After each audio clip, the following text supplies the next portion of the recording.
graduation and post-graduation have settled in life and doing well in their vocation. Third is our DG Goenka Blood Bank. We have established a blood bank, DG Goenka Rotary Bombay West Blood Bank, and it is run by Brahma Kumari's run BSES Hospital. So that is started in 2003. These are our major projects. Otherwise, there are many ongoing projects or projects as per the requirement. During COVID-19, our club have provided food, whole packets, PP, mask, and various other help to all the people who required, especially traveling people, police people, health workers, and others. Our club has started in Western Suburb SSC and more than 150 e-learning kits, which is started in various Western suburbs. We are giving school excellence awards to top ranking students. Mumbai and Palghar, we have given awards to more than 100 schools and colleges, and every year this we are giving. We have another is Bhavishyas Gyan, a skill development program for school children after their school hours, which teach them English, computer education, soft skills, so that they can do well in their life apart from regular education. Then we have our MP Ruya Vocational Loan Scholarship. We give vocational loans for students who are economically not affording and who cannot take the advantage, take the education because of lack of funds. So we give them educational loans, which are no interest loans, which are to be repaid after they complete their and they settle in their life. We arrange multiple public seminars on health, budget, GST, road safety, women empowerment, and many other fields, and seminars and these things are regularly announced. Our Kalyan Banerjee Leadership Lecture is on the honor of Shri Kalyan Banerjee, who was reached one of the highest posts in Rotary, that is Rotary International President. We had many prominent speakers each year for Kalyan Banerjee lecture. We have Mahila Madad Yojana, we have urban slums and rural slums. We are doing Mahila Madad Yojana since 2008. We are doing HIV, AIDS counseling and counseling for diet for pregnant ladies and especially in lower economic class. We are sponsoring candidates for Peace Scholarship in Rotary International. Our Peace Scholarships are sponsored and they promote peace in the community. So these are our major issues in our major work. And of course, the major thing is rural development. We are taking up more than 41 schools. Just now we are taking up for Happy School project. And we are planning to upgrade or renovate all the health centers, primary health centers in the rural area, mainly of Palghar district, and many other projects which are going on. So this is about our Rotary. So Rotary has been doing this tremendous work with the help of all our Rotarian, all our friends, all our well-wishers, and all our donors. Now with this, I invite our vocational director, Rajul Doshi, to say something about this today's program. Rajul.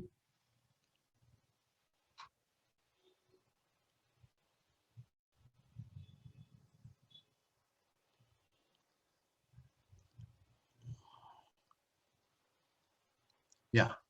Rajul, unmute yourself. Can you hear me now? Yes, yes. Okay, thank you. Thank you, President Dr. Manoj Patel. Since Dr. Patel has already spoken about our club, I would straight move on to this awards.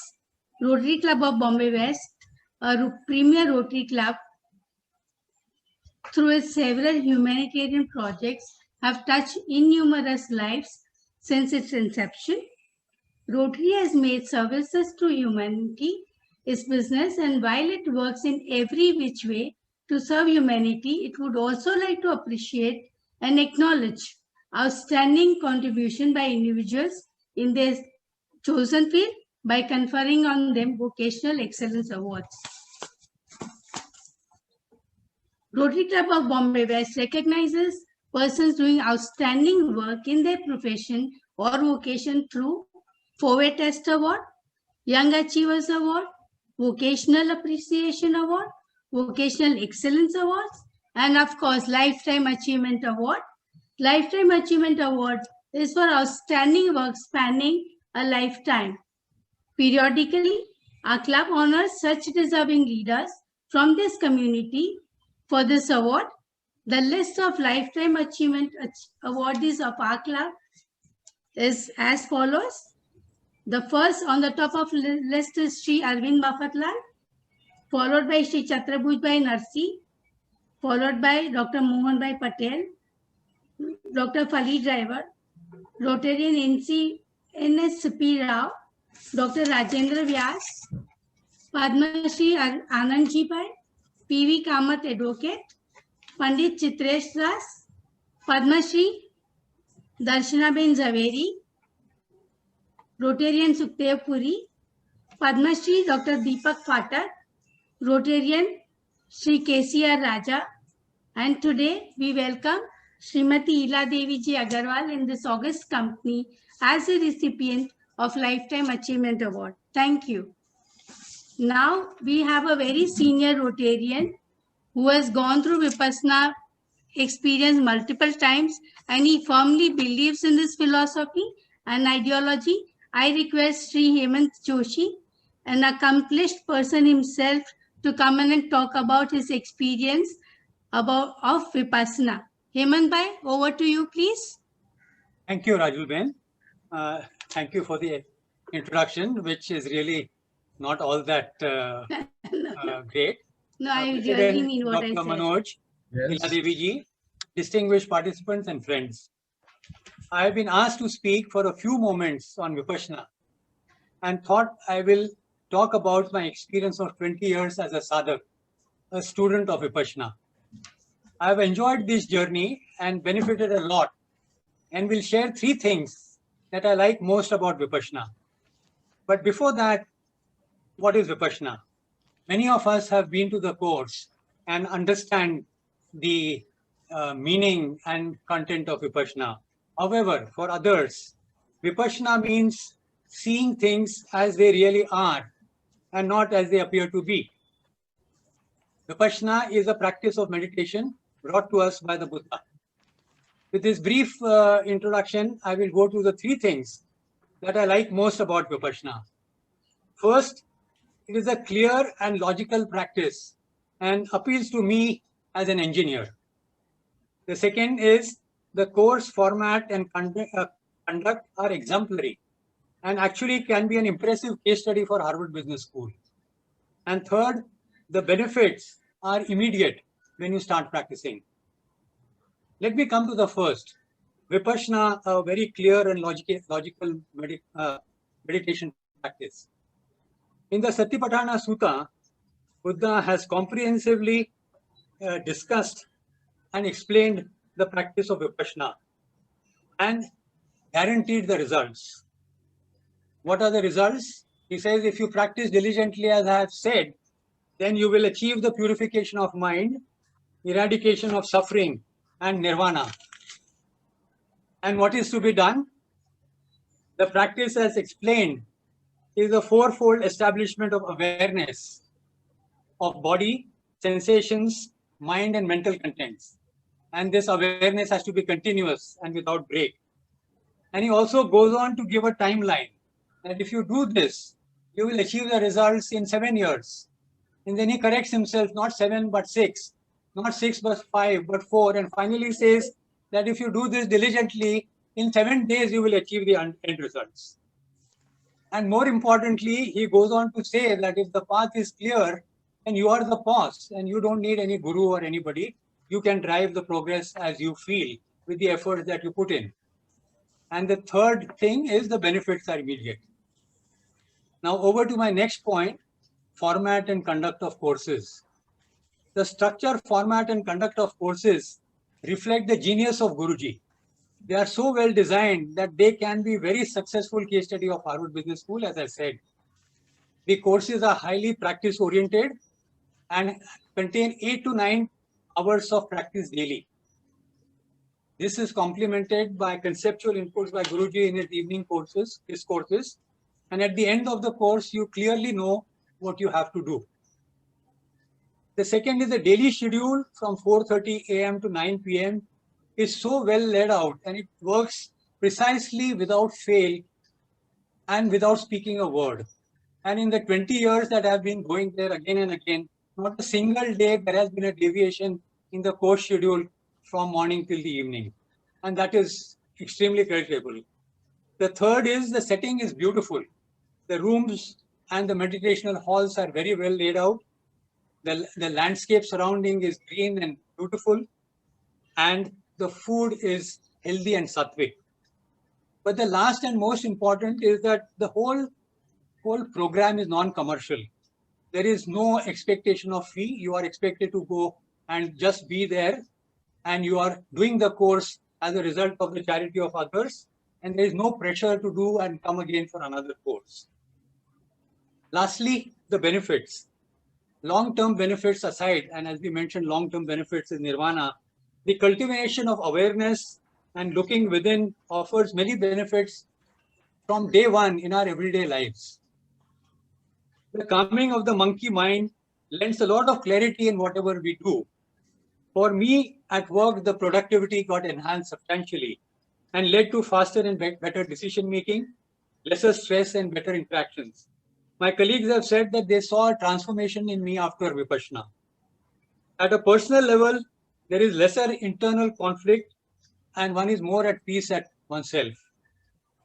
And at a ethical level, there is a greater ethical clarity that will prevent you from doing anything wrong that you are faced with. However, everything is not hunky-dory. Whenever I have a fight with my wife, she concludes the arguments by saying that Vipassana has made no difference to you. That is when I realized that there is a long way to go. Safar bahut lamba hai aur abhi to shuruaat hai. So just in conclusion, I am deeply grateful to Guruji for bringing this gem to us to our doorstep. I am very happy to have found the path and to have traveled on it. And I am thankful to you for listening to me. I now request past President Rajendra Ruya of Rotary Club of Bombay West and President Sangam Foundation to introduce the awardee. Thank you very much.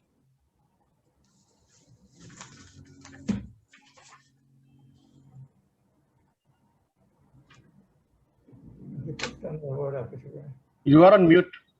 Can't hear you, Rajendra. Rajendra, you are on mute. Thank you.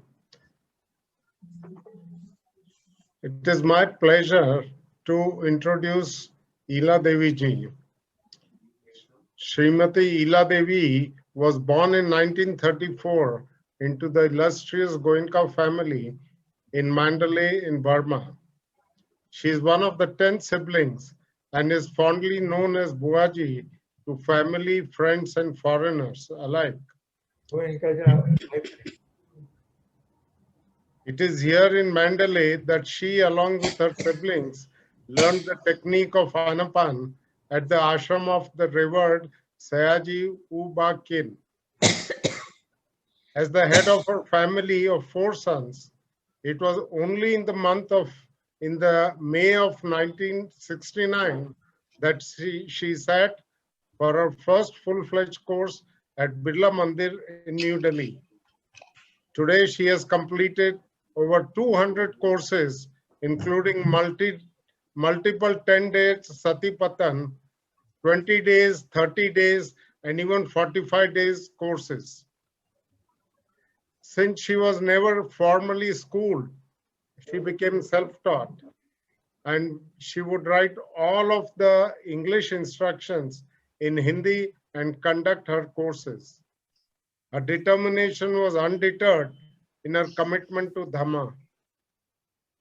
In 1993, Tihar Jail, where Vipassana was adopted as a prison reform measure, over 1,000 inmates of Tihar Jail, which is the largest prison in the country and houses some of the most hardened criminals, sat down to meditate.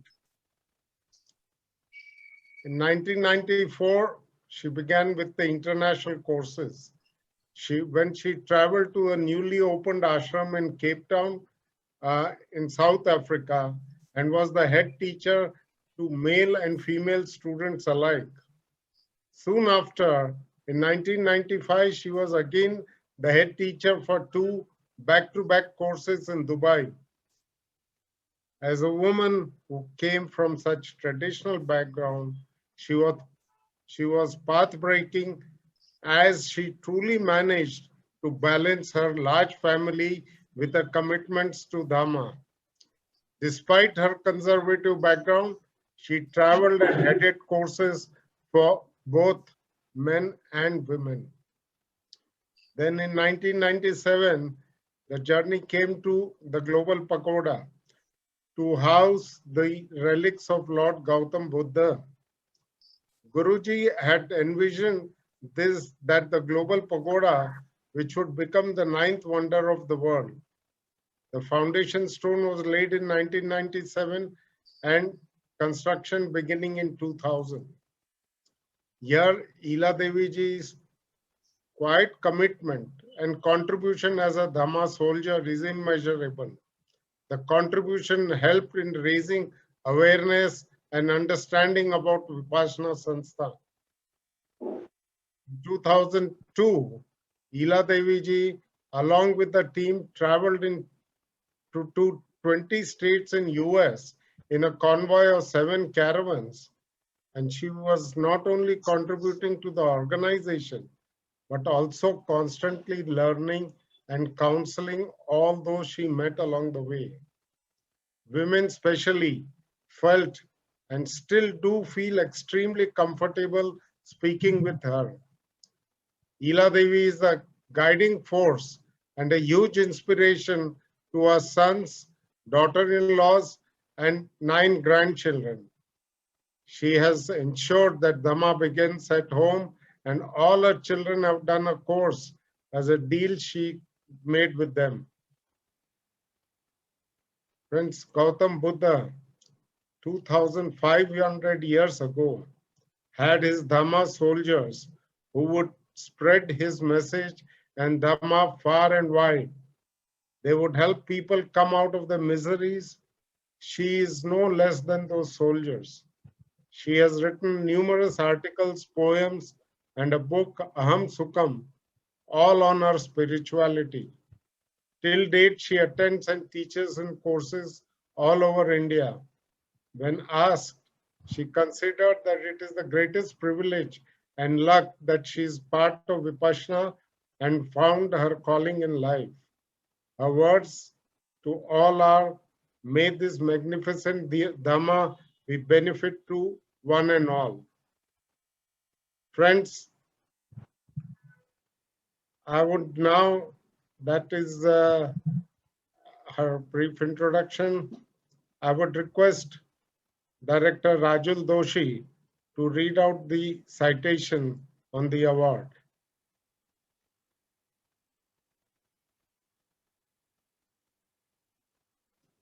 You are on Unmute. mute.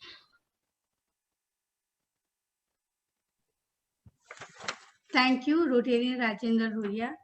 It is my proud privilege to read out the citation for 2 reasons. As a director for vocational services, it is one of the most important event of my avenue. And secondly, on a personal level, both my late parents were into Vipassana. They've been to Igatpuri Center multiple times, and indirectly I'm instrumental in this event. So I'm thankful to God and everybody for this opportunity. Now coming back to the citation, Rotary Club of Bombay West and Sangam Foundation are proud to present Rotary Lifetime Achievement Award 2020-21 to Srimati Ila Devi Agarwal for her outstanding service in the field of Vipassana. A teacher and a mentor par excellence, Srimati Ila Devi Agarwal's personal strength and learning has benefited numerous men, women, and children. Ila Devi did her first full-fledged Vipassana course in May 1969, and since then there was no turning back. Today, she has completed teaching over 200 courses, including multiple 10 days Satipathan, 20 days, 30 days, and even 45-day course where one strictly adheres to the principles laid down by Guruji and the Vipassana Sansthan. She was never formally schooled. It was her undeterred determination to spread the joys of Vipassana that made her self-teach English.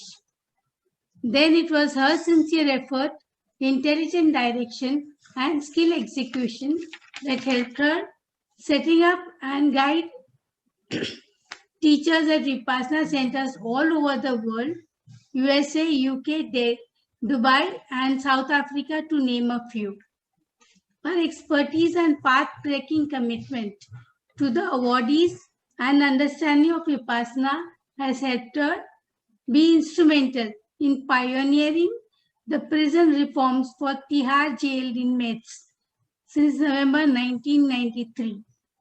Srimati Ila Devi's commitment and contribution as a Dhamma soldier is immeasurable, as the world appreciates her effort in realizing Guruji's dream of expanding the global pagoda, which houses relics of Lord Buddha. It takes determination to embrace the possibilities of your potential, and Ila Devi has not wasted a single moment of her life.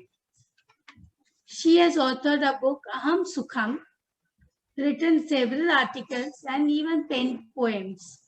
The strength of her achievements are rooted in the depths of her passion and joyful acknowledgement of the blessings of Vipassana, as she wishes, may the magnificent Dhamma be of benefit to one and all. Signed on behalf of Rotary Club of Bombay West by Rotarian Dr. Manoj Patel, President, Rotarian Hima Dalal, Secretary, Rotarian Rajul Doshi, Director for Vocational Services, and on behalf of Sangam Foundation, Rotarian Rajendra Ruya, President, Rotarian Sri Suresh Pansari, Secretary, and also Director for Vocational Services, and Sri Sushil Gadia, Vice President. Now I would like to request Sri Sushil Gadia, Vice President, to read out the citation in Hindi. Thank you.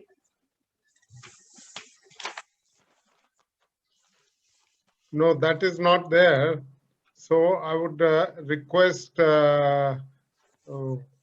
Sarita to please hand over the citation, shawl and Srifal. He's there. I just did spotlight. Here, Rajendra, I can see him. He's there. Yes.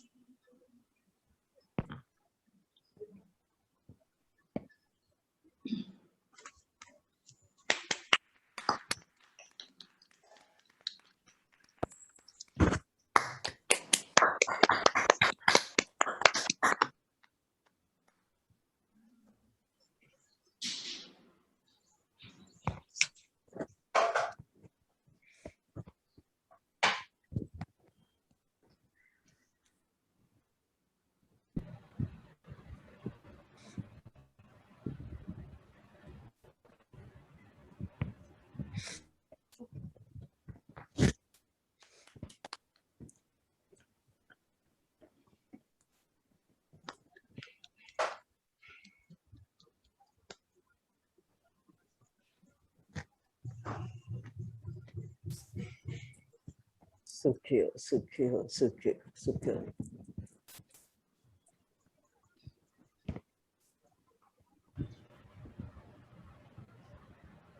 Now I would request, Admadusata. as a response, I would request Vijayji Agarwal, Ila Devi's son, to respond on her behalf.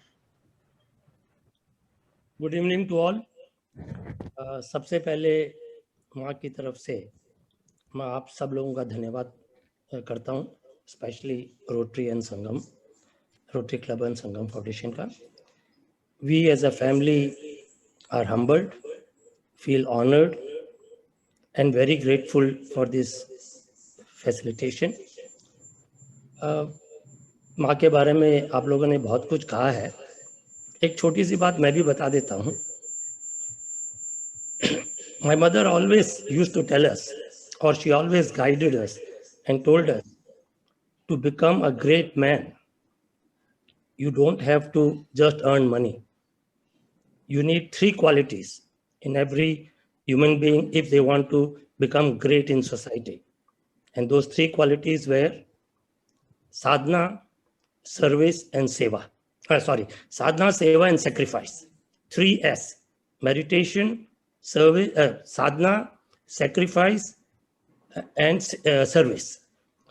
So हम बच्चे कोशिश यही करते हैं कि माँ की बातों को फॉलो करें।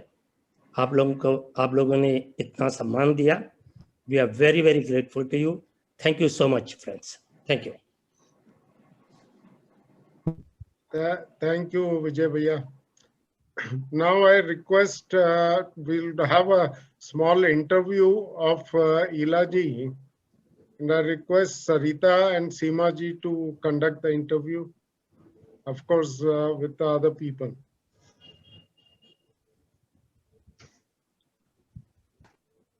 You're on mute.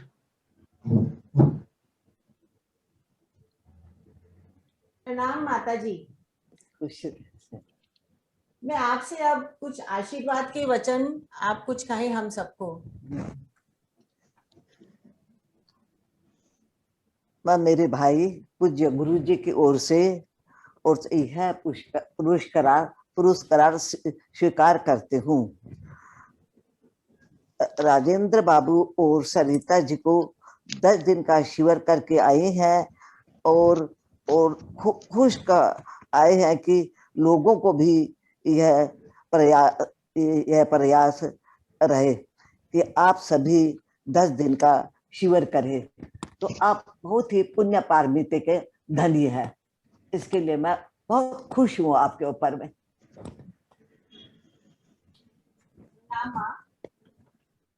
अब हम अपने शुरू करते हैं।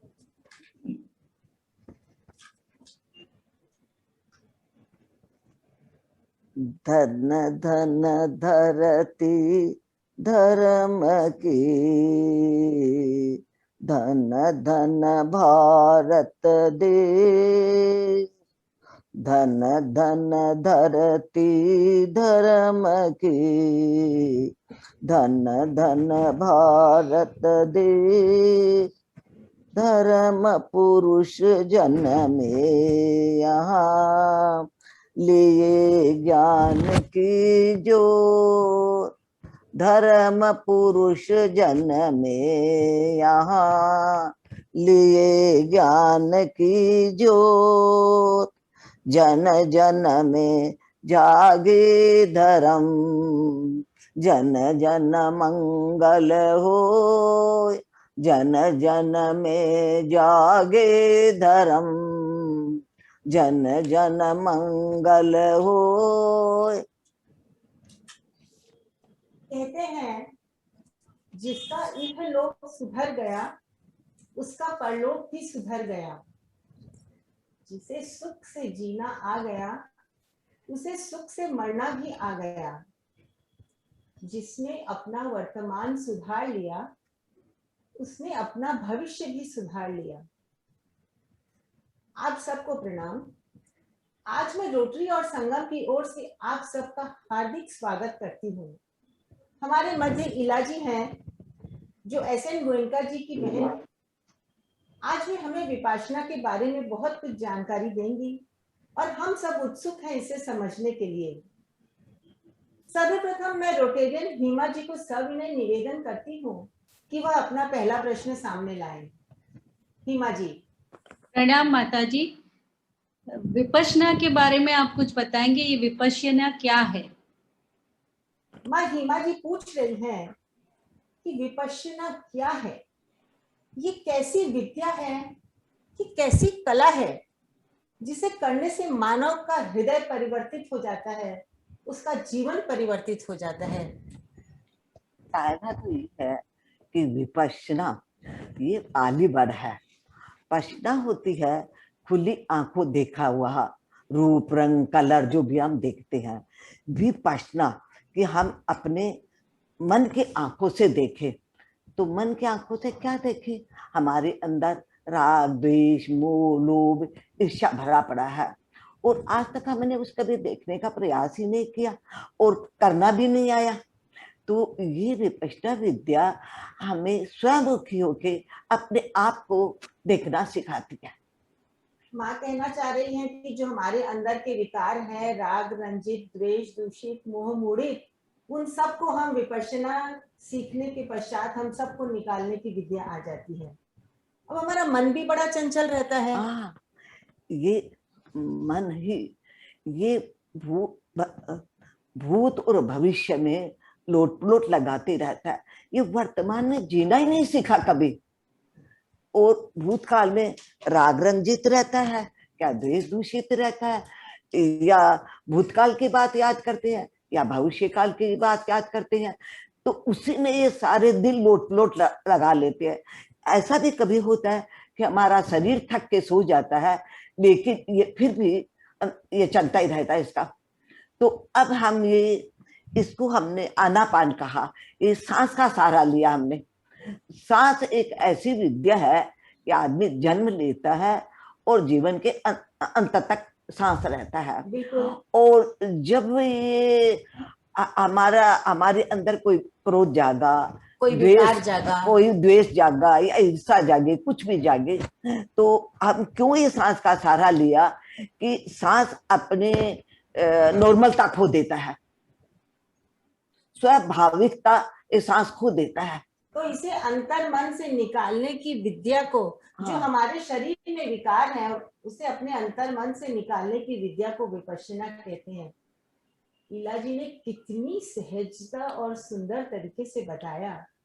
सब ध्यान दे बड़े अच्छे से कि विपश्यना एक जीवन जीने की कला है। हमारे मन में जो विकार है, क्रोध, लालच, भय, द्वेष, राग, इन सब को साधक यहाँ आकर वश में करना सीख जाता है। क्यों ना हम सब भी सोचे थोड़ा सा इनसे बात करते करते कि हमें विपश्यना सीखने कब जाना है। चलिए हम आगे बढ़ते हैं और मित्रों की जिज्ञासा पूर्ण करते हैं। अब मैं सुशील जी गाड़िया से निवेदन करती हूँ कि वे अपना प्रश्न सामने लाएं। सुशील जी गाड़िया। नमस्कार माता जी, बहुत बहुत प्रणाम। मैं आपसे एक सवाल पूछना चाहता हूँ कि धर्म क्या चीज है, उसके बारे में हमको सबको जानकारी दीजिए, आपके अनुभव की। माँ सुशील जी पूछ रहे हैं कि धर्म क्या होता है। धर्म प्रकृति का नियम है, विश्व का विधान है। धर्म कोई हिंदू नहीं है, मुस्लिम नहीं है, जैन नहीं है, ये संप्रदाय है। धर्म कुदरत का नियम है, मतलब बंधे बंधाई नियम है। धर्म प्रकृति के बंधे बंधाई नियम है। अगर हम आग का धर्म है, जैसे जलाना और जलना, जैसे जल का धर्म है ठंडक होना, ठंडक करना, तो कैसे भी जो हम अपने अंदर में जो भी विकार जगाएंगे, हमारे कर्म संस्कार बनेंगे और हम अच्छे कर्म करेंगे तो अच्छा संस्कार बनेंगे। बिल्कुल, जैसे हम कड़वे नीम का बीज बोते हैं और भगवान से प्रार्थना करते हैं कि अरे भाई आम, इसे बस आम दे दे, आम दे दे, तो ऐसा नहीं होता है। अगर हम कड़वे नीम का बीज बोएंगे तो हमें खारा नीम ही मिलेगा, और जैसे अगर हम आम का पेड़ बोएंगे तो हमें आम ही मिलेगा। तो इसको एक उदाहरण से मैं समझाती हूँ। किसी एक व्यक्ति का पिता चलता रहा, अच्छा, और उसका दाह संस्कार तो हो गया, लेकिन वो ऐसा चाहता था कि मेरे पिता का स्वर्ग, ऊपर स्वर्गवास हो, मतलब ऊंचे, हाँ उसका पिता को स्वर्ग मिले, पिता अच्छी गति को प्राप्त हो, सदगति को प्राप्त हो। तो वो उसके बारे में ब्राह्मणों को पूछताछ कर रहा था। तो किसी ने उसे कहा कि यहाँ थोड़ी दूर में ही भगवान बुद्ध रहते हैं और आप बुद्ध के पास जाइए, बुद्ध आपको इसकी क्रिया बताएंगे। तो वो भगवान बुद्ध के पास गया और बुद्ध से विनती करने लगा कि मेरे पिता का ऐसे ऐसे शरीर शांत हो गया है और मैंने दाह संस्कार तो कर दिया, लेकिन आपसे मैं प्रार्थना करता हूँ कि ये मेरे पिता की सद्गति हो, इसके लिए आप कुछ करिए। पिता की सद्गति हो इसलिए आप भगवान कुछ बुद्ध करिए। से प्रार्थना करते हैं कि आप कुछ करें। हाँ, तो भगवान ने देखा कि ये मानव बहुत भावावेश में आया हुआ है, बिल्कुल। अगर मैं इसे वाणी से समझाऊंगा तो ये कुछ नहीं समझेगा। तो इसको एक नदी के पास ले गया। कहाँ ले गया? नदी के पास। हाँ, नदी के पास ले गया वो, और नदी के पास ले जाके उसने कहा 2 मट्टी की हंडिया लेके आ। 2 मट्टी की हंडी ले आओ। हाँ, तो वो बड़ा खुश हुआ कि मेरे पिता ने कुछ कांड करवाएंगे। तो वो 2 मट्टी की हंडिया ले आया और अब उसको बोलते हैं कि 1 मट्टी की हंडी में पत्थर कंकर भर ले और दूसरी मट्टी की हंडी में घी भर ले। मतलब एक में कंकर भर ले और एक में घी भर ले। हाँ, ठीक है। और अब ये दोनों मट्टी की हंडिया ये पानी में छोड़ दे। पानी में छोड़ दे। हाँ, तो वह पानी में इसको सील करके एकदम और पानी में छोड़ दे। तो बड़ा खुश हुआ। अब वो भगवान कहते हैं एक मोटा सा डंडा ला और इस दोनों मट्टी के हंडिया को तोड़ दे। फिर भी वो खुश हुआ कि कुछ ऐसे कर्म कांड करवा रहे हैं भगवान। तो लेके आया 2 मट्टी की हंडी और दोनों को जोर से मारा और दोनों हंडी टूट गई। तो वो जिसमें कंकर पत्थर था वो तो पानी के नीचे बैठ गया और जो घी था वो पानी के ऊपर तैरने लगा। तो अब वो भगवान ने कहा कि ये तो मैं कर दिया इतना, तो अब तुम ये प्रार्थना करो ये पानी से कि हे भगवान ये मट्टी के ये घी है वो नीचे बैठ जाए, ये पत्थर कंकर ऊपर आ जाए। तो वो पड़ा कि भगवान आप तो मेरे से मजाक करने लगा कि मैं तेरे से मजाक नहीं कर रहा हूँ, ये सच्चाई है। तेरे पिता ने अगर पत्थर कंकर जैसा कर्म किया है तो वो नीचे ही जाएगा, अगर तेरे पिता ने घी जैसे हल्के फुल्के कर्म की है तो वो ऊपर ही जाएगा। यानी सत्कर्म कर रहे हैं तो भगवान को प्राप्त होगा। हाँ, अपने ऊपर भगवान के प्राप्त। कौन इसको नीचे पकड़ के लाने वाला है? तो ये भगवान इच्छे। तो वो समझ गया और वह 10 दिन का भगवान के पास शिवर लेने गया और बहुत ही खुश हुआ। उसका मन सुधर गया, वह समझ गया। देखिए जैसे कर्म है वैसे फल है। बिल्कुल बिल्कुल। देखिए माँ ने कितना अति सुंदर, वाह वाह, माँ ने कितने सुंदर शब्दों में समझाया। आप भी जरा ध्यान दीजिए कि सत्कर्म करें तो सद्गति प्राप्त होगी, सत्कर्म करें तो सद्गति प्राप्त होगी, दुष्कर्म करें तो हमारा पतन होगा। हमारे अच्छे कार्य, अच्छे विचार और अच्छी सोच की आवश्यकता है। हाँ, जीवन में हमारे कर्म ही प्रधान है, जैसा हम कर्म करेंगे हमें वैसा ही फल मिलेगा। और ये विपश्यना साधना हमें यही सिखाती है कि अपने कर्मों को सुधारो। अब हम अग्रसर होते हैं नए प्रश्नों की ओर। अब हम आपके सामने सीमा जी को लाएंगे और सीमा जी से निवेदन करेंगे कि वह अपना एक प्रश्न प्रस्तुत करें, अपनी जिज्ञासा को सामने लाएं। नमस्कार। जब हम 10 दिन की साधना में जाते हैं, 10 दिन का कोर्स करने जाते हैं, तो वहां हम सीखते हैं शील, समाधि और प्रज्ञा के बारे में। तो आप सबको हमको समझाइए कि ये क्या है, शील, समाधि और प्रज्ञा, ये क्या है? शील ये जीवन जीने के आधार है। शील आती है जो 5 शील, हाँ हाँ, वो हम सीखते हैं। हाँ, कि ये झूठ नहीं बोलना, झूठ नहीं बोले, चोरी नहीं करे, व्यभिचार नहीं करे, नशा पत्ता नहीं करे। ये है 5 शील हमारे। 5 शील जैसे भगवान बुद्ध बताते हैं, झूठ नहीं बोलना, चोरी नहीं करना, व्यभिचार नहीं करना, नशा नहीं करना और जीव हत्या न करना। तो जो इन शीलों का पालन करता है वह उस अपना वह दुखों से रहित हो जाता है। हाँ। तो ये जीवन की क्या है, ये 5 शील जीवन की क्या है? आधारशिला है, जीवन की आधारशिला शिला है। जब हम 10 दिन का शिविर करते हैं तो हमें पता चलता है कि ये सील टूटता है हमारे अंदर, तो हम ये हमारी ना ये सांसें ना फूलने लग जाती है। ठीक है। अब ये विकार को देखो, विकार को कैसे देखे? विकार के कोई रंग नहीं होते हैं, विकार के कुछ ये नहीं होते हैं, विकार विकार है। अब उसे हम देखे कैसे? तो ये जब भी हमारे अंदर विकार जागता है तो यही 4-5 विकार जागते हैं, तो हमारा मन बैलेंस खो देता है और ये सांस अपनी स्वाभाविक गति को खो देता है, अस्वाभाविक हो जाता है। तो माँ समाधि क्या है? इन्होंने सीमा जी ने आपसे पूछा कि शील, समाधि और प्रज्ञा क्या है। अब आप हमें सब देखने वालों को बताएं कि समाधि क्या है। समाधि अपने मन को समाधिष्ट कर लेना, मैं यानी एकाग्र चित्त करना। हाँ, समाधिष्ट कर लेना। ये हमारा मन हमेशा भूत की तरफ, भविष्य की तरफ, हम ये वर्तमान में जीना ही नहीं चाहता। और हमें जीना है, हमें वर्तमान में, पर ये कभी जीना नहीं चाहता, जीता ही नहीं है। और दूसरा, हमें पहले ये सांस के बारे में सिखाते हैं, तो जब हमारे अंदर कोई भी विकार जाता है तो पहले हमारे ये सांस की गति अपना स्वाभाविक सांस छोड़ देती है।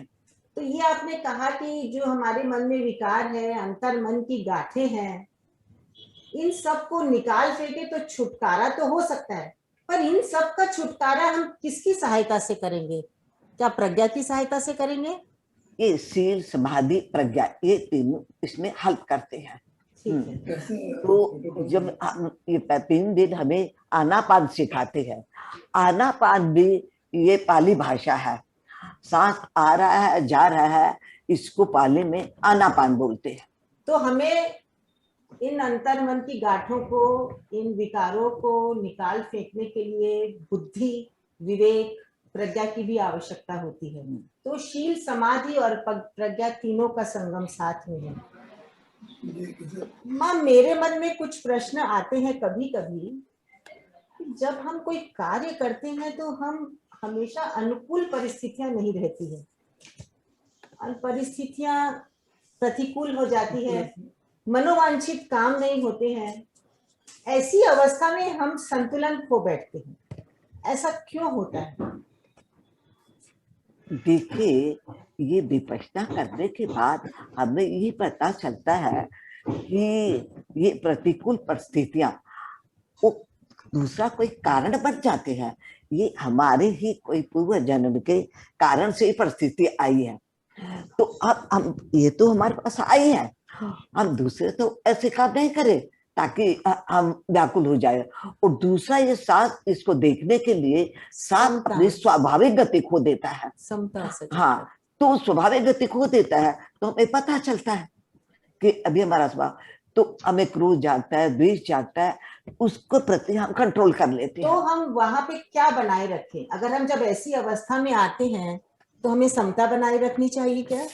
समता और सजगता। समता और सजगता दोनों। समता क्या है? समता है मन को संतुलन बना के रखे, बैलेंस बना के रखे। बिल्कुल। क्योंकि हमें मन के प्रतिकूल कोई भी बात होती है तो हम पहले अपनी समता खो देते हैं। और सजगता है? सजगता है, अगर हमारे में समता है, सजगता नहीं है, और सजगता है तो समता नहीं है। सजगता यानी अवेयरनेस। जैसे पंक्षी का उदाहरण आप मुझे कुछ दे रहे थे महीने भर पहले जब मैं आपसे मिली थी, तो जरा उदाहरण जरा हमें बताएं हमारे दर्शकों को। हाँ, कि समता और सजगता ये जीवन की आधारशिला है, दोनों ये बहुत जरूरी है। तो पक्षी के 2 पंख हैं। जैसे पक्षी के, देखिए, जैसे समता तो है पर हमारे पास सजगता नहीं है, और सजगता तो है, समता नहीं है। बिल्कुल। तो वो एक दूसरे को हेल्प नहीं करेंगे। जैसे ही पक्षी के 2 पंख है और दोनों पंख एक जैसे रहते हैं, एक जैसे उड़ते हैं, तो पक्षी आकाश में आकाशों तक उड़ान भर लेते हैं। अगर उसका एक पंख कमजोर है और एक पक्ष बलवान है, वो नहीं उड़ सकता है, नहीं उड़ सकता। नहीं उड़ सकता है। ऐसे ही हमारे ये जीवन के लिए दो मुख्य चीज है, समता और सजगता। बिल्कुल। हाँ। माँ का तात्पर्य है कहने का समता और सजगता से कि मानव जीवन में सुख दुख, यश अपयश, हानि लाभ, जय पराजय सभी स्थितियां आती है। अगर हम सोचे कि हम हमेशा सफल ही हुए हैं, ऐसा नहीं होता। ऐसा नहीं होता कि हमें हर समय कोई सराहना दे कर रहा है कि आप बहुत अच्छे हैं, ये ऐसा भी नहीं होता। हमें सभी स्थितियों का सामना करना पड़ता है। हम खुश भी होते हैं, दुखी भी होते हैं, पर सब स्थितियों में हमें समता और सजगता बनाए रखनी होती है। हमें एक साथ रहना पड़ता है।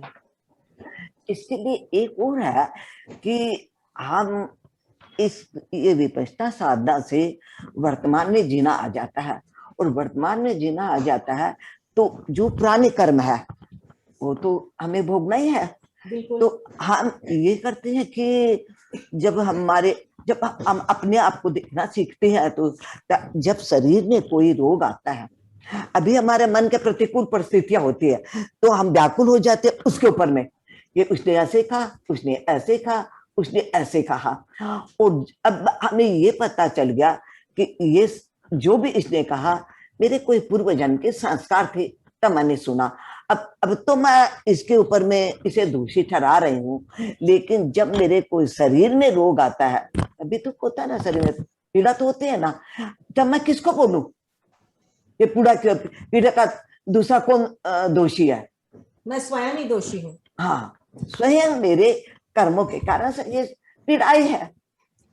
देखिए, रोजमर्रा की जिंदगी में क्या होता है, जब हमें विकार आता है, हम असंतुलित हो जाते हैं। एक छोटा सा उदाहरण जो गुरुजी ने वहां बार बार कहा कि मुझे क्रोध आया, मैंने तुम पर क्रोध किया, मैं भी क्रोधित हुआ, तुम भी क्रोधित हुए, मैं व्याकुल हुआ, तुम भी व्याकुल हुए, चारों वातावरण दूषित हो गया, चारों तरफ वातावरण में भी क्रोध फैल गया, वातावरण खराब हो गया।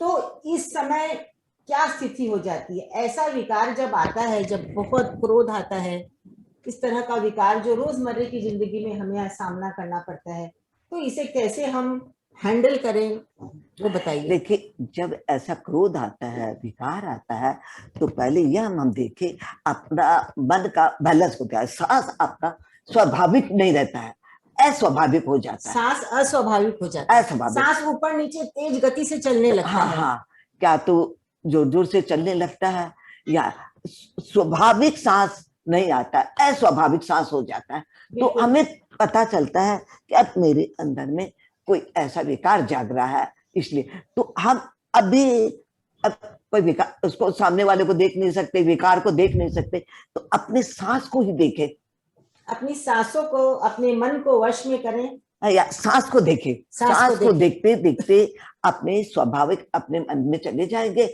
और हमें ज्ञान हो जाएगा कि हमारा मन भूत और भविष्य में लोट लगा रहा है, क्योंकि वो दूसरों को विकार देख रहा है, और वो क्रोध जो है वो। हाँ, तो हम वर्तमान में जीना सीख जाते हैं, और वर्तमान में जो जीता वो सांस के साथ जीता है।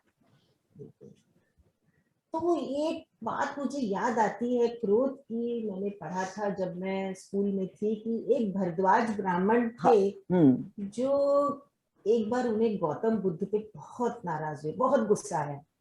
वो कहानी बताएं कि गुस्से का अंत गौतम बुद्ध जी ने किस प्रकार किया। एक भरद्वाज ब्राह्मण था, तो वो कर्म का जो हमें आज तक हम करते आए हैं वो भी कर था, वो तो ब्राह्मण था ही, वो तो सारे कर्म का। तो उसके 5 पुत्र थे, 5 पुत्र बधू थे। वो 5 पुत्र और वो ना ये भगवान बुद्ध के अनुयायी हो गए। तो उसने ये जो कर्म कांड करते हैं वो छोड़ दिया करना, मतलब पूरा परिवार भगवान बुद्ध का अनुयायी हो गया। और उससे बहुत गुस्सा आया कि ये क्या बुद्ध सिखाता है, तो हमारा भारत का धर्म ही नष्ट कर देगा। वो इस कर्म कांडों को ही धर्म समझता था। बिल्कुल। तो उसको बहुत क्रोध आया, तो उसके मन में आया कि ऐसी बातों से तो ये समझने वाला नहीं है, क्योंकि काफी जना इसको समझाने गया था। लेकिन वो कहती है कि तुम भी अच्छा लगा तो करो, मैं तो नहीं करता हूँ। तो वो गया कि मैं इसकी अभी कपाल क्रिया ही करके आऊंगा सीधा। किसकी कपाल क्रिया? भगवान बुद्ध की। इतना क्रोध आ गया उसको कि वो भगवान बुद्ध की कपाल क्रिया करने को चला। हाँ, तो वो कपाल तो कुछ तो बुढ़ापे के कारण से कुछ क्रोध के कारण से कांप रहा था। और ये अपने मन में प्रण करके गया था कि मैं, वो सुना होगा कि बुद्ध से बात कर लेती है तो बुद्ध ऐसा कुछ जादू करता है कि वो उसको शांत कर देता। बदल देते हैं। हाँ, तो मैं कपाल क्रिया नहीं करूंगा। तो वो बुद्ध के पास गालियां का निकालते गए। तो भगवान बुद्ध ने उसे कहा, बैठ बाबा बैठ, तू मुझे एक खाली उत्तर दे दे, एक जवाब दे दे। उसने सोच के गया, मैं नहीं इससे बात करूंगा, लेकिन वो कहा कि मुझे केवल एक उत्तर दे दे। तो बोल, पूछ, क्या पूछ रहा है? तो उसने कहा कि तेरे घर पे कोई आता होगा। बोला, हाँ आते, मेरे घर पे मेहमान आते हैं। तो बाबा, हमारे घर पे मेहमान आते हैं तो कुछ उपहार लेके आते होंगे। हाँ आते मेरे घर पे उपहार लेके। तो वो उपहार तू स्वीकार नहीं करता है, तो उपहार किसके पास रहता है? कि जो लेके आया उपहार उसके पास रहता है। और किसके पास रहता है? तेरे को इतनी सी बात नहीं मालूम है? तो बोला, हाँ बाबा, मैं तू गालियों का उपहार मेरे पास लेके आया और मैं तो इसे नहीं स्वीकार करूंगा। तो ये गालियों का उपहार तेरे पास में, तेरे पास में। हाँ। तो वो शांत हुआ कि हम करते क्या है समाज में, परिवार में। वो एक गाली निकालते हैं, हम 4 निकालते हैं, वो 4 करते हैं, हम 10 बोलते हैं। ऐसे वातावरण को इतना बिगाड़ देते हैं कि सारा परिवार के दूषित ये करते हैं। और ये इसको कैसे नहीं करता, लेता ही नहीं है। जब मैंने उपहार स्वीकार ही नहीं किया तो उसके पास में, तो मेरे पास ही रह गए। हाँ। तो वो बोला कि हे भगवान बुद्ध, तू बता तो सही, ये गालियों का उपहार नहीं लेने की विद्या कैसे सीखी तूने? तो बोला, बैठ बुड्ढा बाबा बैठ, देख तेरी सांस को देख, सांस को देख, संवेदना को देख, सांस को देख, संवेदना को देख। और देखते देखते भरद्वाज ब्राह्मण था, वो बदल गया। कितना सुंदर। मुझे तो लग रहा है जैसे कि मैं फिर से 10 दिन के शिविर में चली जाऊं। तो माँ बताती है कि सारे विकार, भय, घृणा, द्वेष, राग, क्रोध हमें संतापित करता है और संपूर्ण वातावरण को संतापित करता है। अब हम एक सीमा जी के मन के भाव कुछ प्रकट करना चाहेंगी। मैं सीमा जी से निवेदन करती हूँ कि वे अपने मन के भाव कुछ प्रकट करें। This is to sum up everything. आज हमारे बीच में बिजनेसमैन भी है, हाउसवाइफ है, टीचर्स भी हैं, प्रोफेशनल्स हैं, स्टूडेंट्स हैं, मैन, वुमेन। विपश्यना सभी के लिए है। विपश्यना में एक अच्छा जीवन जीने की बातें सिखाई जाती है। शील सदाचार का जीवन जीने की कला सिखाई जाती है। ये कोरा उपदेश नहीं है। कैसे करें ये सिखाया जाता है। प्रैक्टिकलिटी में कैसे करें ये सिखाया जाता है। यह एक हॉस्पिटल है मन के रोगों को दूर करना। जैसे बिजनेसमैन के जीवन में उतार चढ़ाव आते हैं, हाउसवाइफ्स के जीवन में, सभी लोगों के जीवन में इतने प्रेशर्स, टेंशन सब आते हैं। विपश्यना टीचेस यू द विद्या of how to handle all these challenging situations. And Guruji तो हमेशा बच्चों के लिए शुरू से ही बोलते हैं कि यह बीज हमें शुरू से ही देना चाहिए बच्चों को। जैसे स्कूलों में पीटी पीरियड होता है, फिजिकल ट्रेनिंग, वैसे ही एक एम्प्टी पीरियड भी होना चाहिए, दैट इज माइंडफुल ट्रेनिंग। तो ये बच्चों के लिए इतना उपयोगी विद्या है कि इससे इन लोगों की नर्वसनेस कम हो जाती है, एग्जामिनेशन फियर कम रहता है, इन लोगों की रिकॉलिंग पावर, स्मरण शक्ति ये सब चीजें इतनी बढ़ जाती है और बच्चे इतने नर्वस होते हैं, कुछ याद नहीं रहता है. It helps in every which way. और ये विद्या है कि जैसे हम खाना खाते हैं 2 वक्त का, या जैसे हम एक्सरसाइज करते हैं रोज, तो ये भी विद्या हमें रोज करनी है, सुबह शाम. ये जब भी फायदा देता है.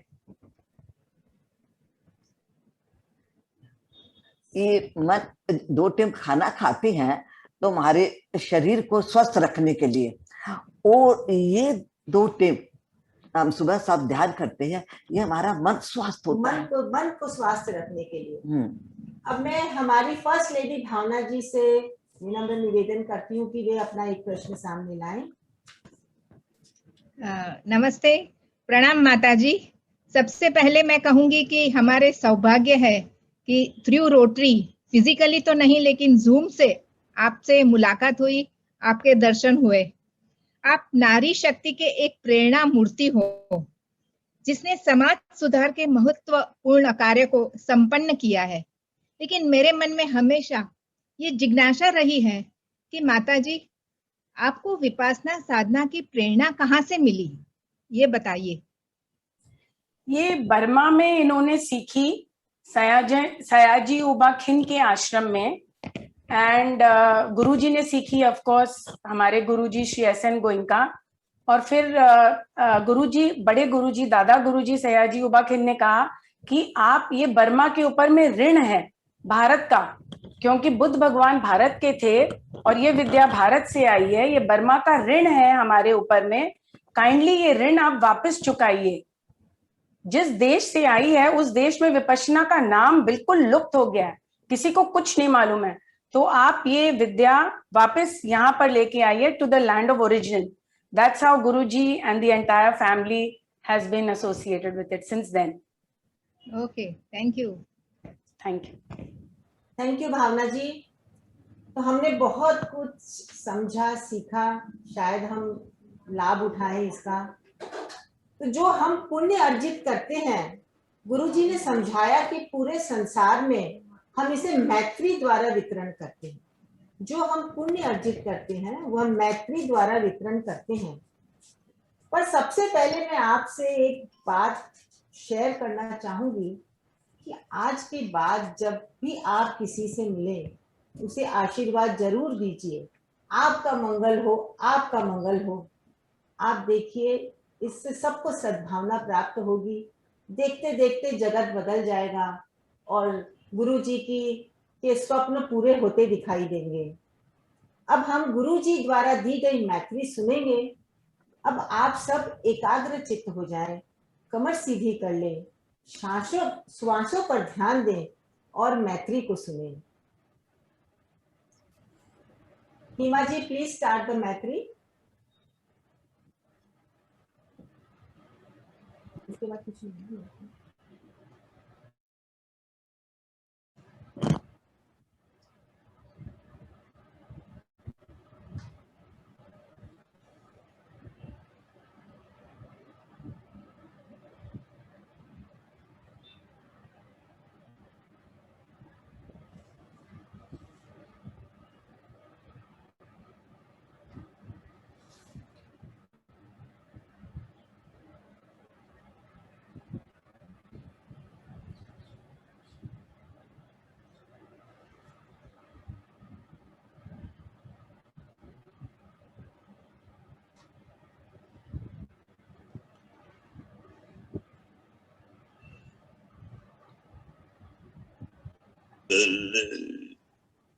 सबका मंगल, सबका मंगल.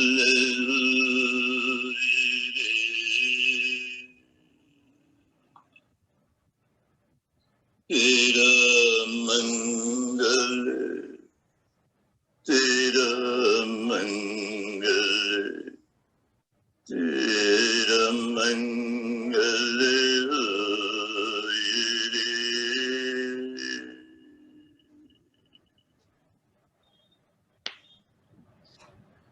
दृश्य और अदृश्य सभी जीवों का मंगल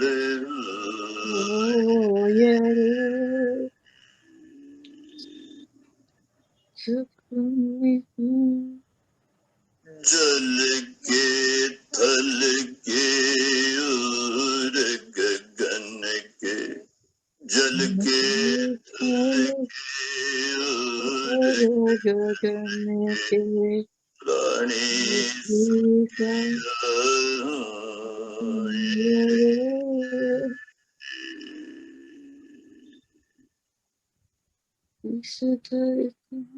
संध्या के सब प्राणी दसंध्या के सब प्राणी लभी होए रे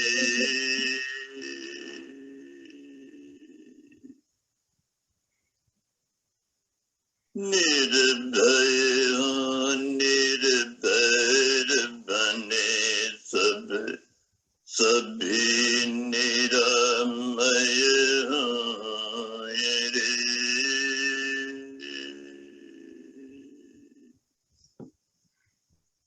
सबका मंगल सबका मंगल सबका मंगल होए रे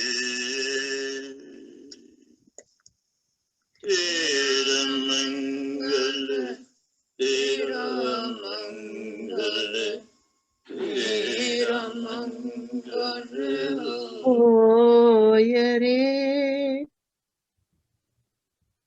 जन जन मंगल जन जन मंगल जन जन प्रिय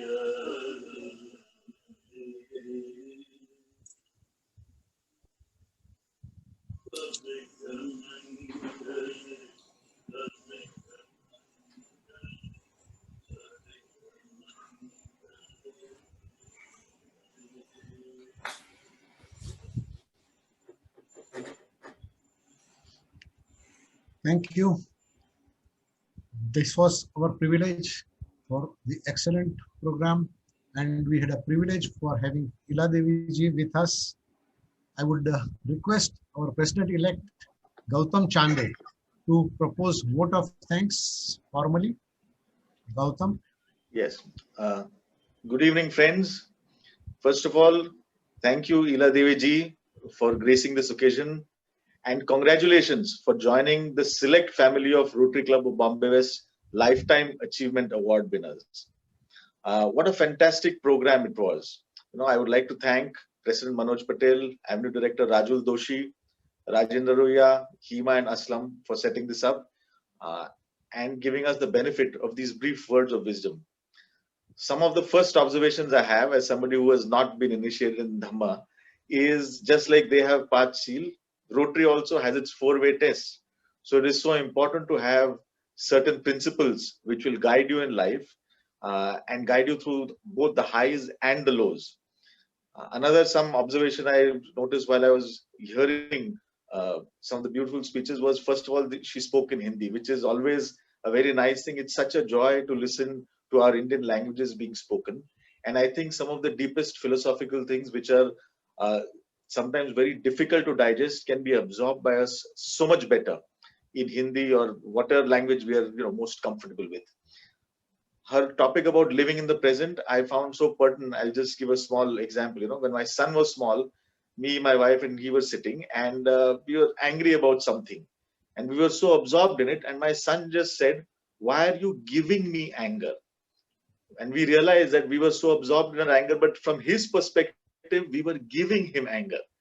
And we realized that, this is how you have to observe it. It was a child's innocent observation.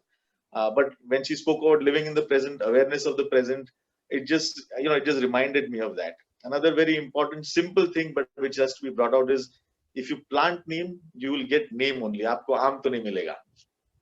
So I think a lot of our age-old wisdom has to be brought back into our lives today. It has stood the test of time, and it is due to the work of illustrious people like Ila Devi ji, who are helping preserve our traditions.